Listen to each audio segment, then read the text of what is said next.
ये data structure series की video है और इसके अंदर देखेंगे जो हमारी स्टैक है उसको देखेंगे और लेट्स सी कि ये स्टैक होता क्या है। So, a stack is an ordered collection of items where addition and removal of item take place at the same end. So, जो हमारी stack है वो एक order collection है। जो हमारी data items होती है उसकी ऑर्डर कलेक्शन है, जहाँ पर उसके अंदर से डेटा को ऐड या रिमूव कर सकते हैं एट द सेम टाइम। मतलब जो सेम टाइम चल रही है, मतलब एक टाइम पर हम लोग डेटा ऐड भी कर सकते हैं और रिमूव भी कर सकते हैं। So it is an linear data structure that follow LIFO last in first out and FILO first in last out. That mean जो हमारी डेटा स्ट्रक्चर है, दैट मीन जो हमारी स्टैक है एक लीनियर डेटा स्ट्रक्चर है जो फॉलो करता है लीफो रूल्स को और ऑर्डर रूल्स को। That means last in first out, जो सबसे लास्ट में आएगा वो पहले पॉपअप करेगा, राइट। और वो पहले आउट करेगा उस स्टैक से, उस जो हमारी मेमोरी लोकेशन है स्टैक की वहाँ से। और जो हमारी फर्स्ट इन, जो पहले फर्स्ट इन किया है, दैट मीन जो हमारा बेस होगा वो क्या करेगा, लास्ट में आउट करेगा। दैट मीन्स वो लास्ट में पॉप आउट करेगा। तो ये है हमारी स्टैक। अब देखते हैं इसके अंदर जो कैसे डेटा पॉप होती है एंड पुश होती है, वो सारी चीज़ें देखेंगे। सो ये हमारी स्टैक है। दैट मीन्स ये स्टैक के कंटेनर होता है। वी कैन एज्यूम दैट ये जो हमारी स्टैक है वो एज ए कंटेनर यहाँ पे हमने ले लिया, राइट। सो टोटल कंटेनर है ये। इसके अंदर बस हमने 3 डेटा जो स्टोर है, स्टोरेज है, उसकी लिमिट सेट करी है। तो हमारा ये 0 हो गया, ये 1 हो गया and this is 2, right. So total 3 he item को इसके अंदर पुश कर सकते हैं, राइट। Let's see. सो ये हमारी एम्प्टी स्टैक है और इसके अंदर एक एक करके और जो डेटा है उसको पुश करवाएंगे और डेटा लेंगे A B C, right. So let's push the data in this stack और दिस कंटेनर। सो ये जो हमारी स्टैक है इसके अंदर हम लोग डेटा जो A है, डेटा आइटम्स, उसको इंसर्ट करवा रहे हैं। दैट मीन्स पुश करवा रहे हैं। जो डेटा है वो इसके अंदर पुश हो रही है। सो इसके अंदर हमारी डेटा पुश हो रही है, राइट। और ये हमारी टॉप भी है और ये हमारी बेस भी है, राइट, क्योंकि यहाँ पे एक ही डेटा है and still we can store two another data items here. So यहाँ पर हम लोग क्या करेंगे, जो एक डेटा ए हमारी हमने पुश कर दिया, उसको टॉप और बेस दोनों लेकर चलते हैं। Let the top and base, right. So ये हमारी ए पुश हो गई है एंड यहाँ पर हमने बी को पुश किया। जो हमारी स्टैक है उसके अंदर हमने बी आइटम को। तो अब क्या देखता हूँ, ये जो हमारी बी है ये टॉप हो गई है और ये हमारी बेस हो गई है।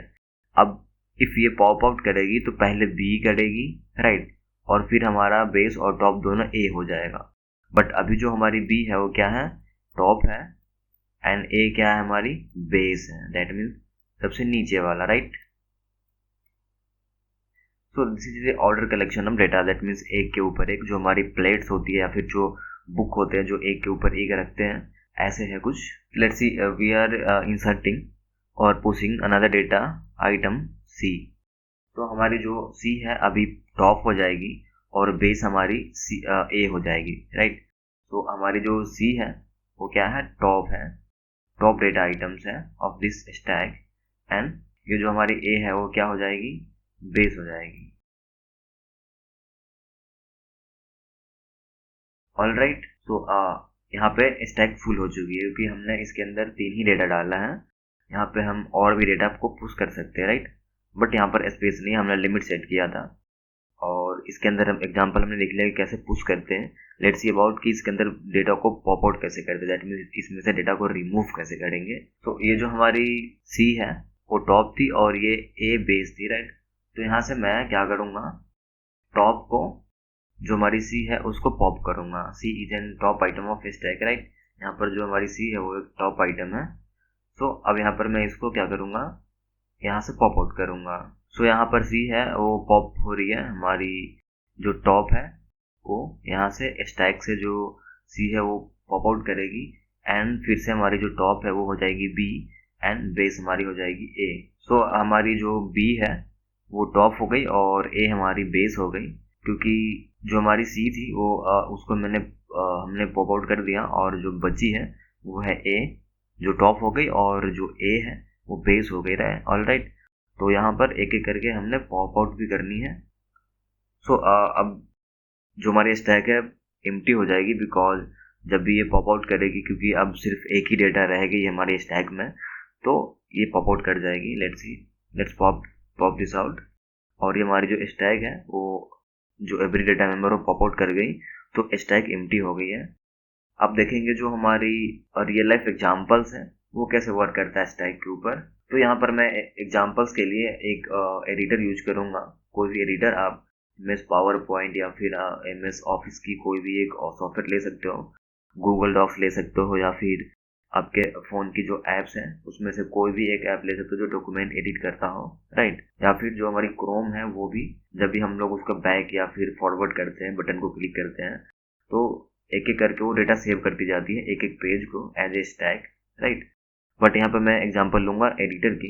जब आप किसी सॉफ्टवेयर को या ऑफिस जो एडिटर है उसको एडिट करने के लिए यूज करते हो, तो वहाँ पे आप टेक्स्ट को लिखते हो, राइट। तो वो टेक्स्ट क्या होती है, एज ए स्टैक सेव हो जाती है। जो स्टैक की मेमोरी लोकेशन है वहाँ पर वो टेक्स्ट सेव हो जाती है। देन वो आप उसके अंदर फॉन्ट चेंजेस करते हो, ऑलराइट। फॉन्ट को बड़ा या छोटा करते हो तो वो क्या हो जाती है, वो फिर से सेव हो गई, ऑलराइट। एंड देन जो हमारी उसके अंदर आप उस टेक्स्ट की कलर को चेंज करोगे तो वो भी स्टैक को सेव एज ए स्टैक को सेव हो जाएगी मेमोरी लोकेशन में, ऑलराइट। अब इसको जब आप Ctrl+Z करोगे उसके अंदर, तो यहाँ पर क्या होगा, वो पॉप आउट कर जाएगी, एक एक करके पॉप आउट कर जाएगी, ऑलराइट। तो लेट्स सी, मैं उसको पॉप आउट करके दिखाता हूँ। सो यहाँ पे स्टैक है, उसको पॉप करेंगे एक एक करके। Ctrl+Z करके हमने जो कलर है उसको रिमूव कर दिया टेक्स्ट से। फिर लेट्स सी, Ctrl+Z करने पर क्या होता है, फॉन्ट साइज जो हट जाएगी, तो वो फॉन्ट साइज हट गई, पॉप आउट हो गई हमारी मेमोरी लोकेशन से। एंड जो हमारी टेक्स्ट रिटर्न है Ctrl+Z करने पर वो भी रिमूव हो गई।